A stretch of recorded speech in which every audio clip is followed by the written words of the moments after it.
જિલ્લાના જસદણ તાલુકાના શિવરાજપુર ગામ પાસે થયેલ હત્યાના કેસમાં હવે પોલીસે આરોપીઓને પાઠ ભણાવ્યો।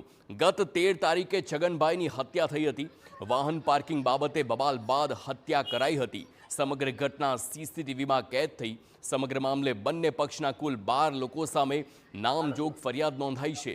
કોર્ટ દ્વારા આરોપીઓને 2 દિવસના રિમાન્ડ મંજૂર કરવામાં આવ્યા છે, જ્યારે પોલીસે આરોપીઓને ઘટના સ્થળે લઈ જઈ रिकन्स्ट्रक्शन कराव्યું છે।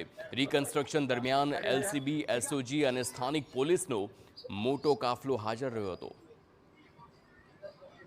જસદણના શિવરાજપુર ગામે 13 તારીખના રોજ છગન જાપડિયાની હત્યા થઈ હતી ને તે મામલે આજે આરોપીની ધરપકડ થઈ છે ને ત્યારે રિકન્સ્ટ્રક્શન કરવામાં આવી રહ્યું છે। આપ જોઈ શકો છો કે જે આરોપી છે તેમને ઘટના સ્થળે લાવવામાં આવ્યા છે। કયા પ્રકારે હત્યા થઈ હતી ને તે સમગ્ર મામલે પોલીસ દ્વારા છે તે તપાસ કરવામાં આવી છે। સ્થાનિક એલસીબી, એસઓજી, ક્રાઇમ બ્રાન્ચ સહિતની જે પોલીસો છે તે પણ બંદોબસ્તમાં જોડાય છે ને આપ જોઈ શકો છો કે મોટી સંખ્યામાં લોકો ટોળે ટોળા છે તે ઉમટી પડ્યા છે ને ત્યારે જે આરોપીની વાત કરીએ તો ગજા રઘુ મોંધવા અને વિરમ રઘુ મોંધવા અને સાગર નથુ મોંધવાની ધરપકડ કરવામાં આવી છે। કોર્ટ દ્વારા 2 દિવસના રિમાન્ડ છે તે મંજૂર કર્યા છે ને સમગ્ર મામલે વધુ પણ તપાસ હાથ ધરવામાં આવી છે ને તપાસની અંદર અન્ય જે વ્યક્તિઓ છે તેમના પણ નામ ખુલે તેવી શક્યતાઓ છે તે સેવાઈ રહી છે।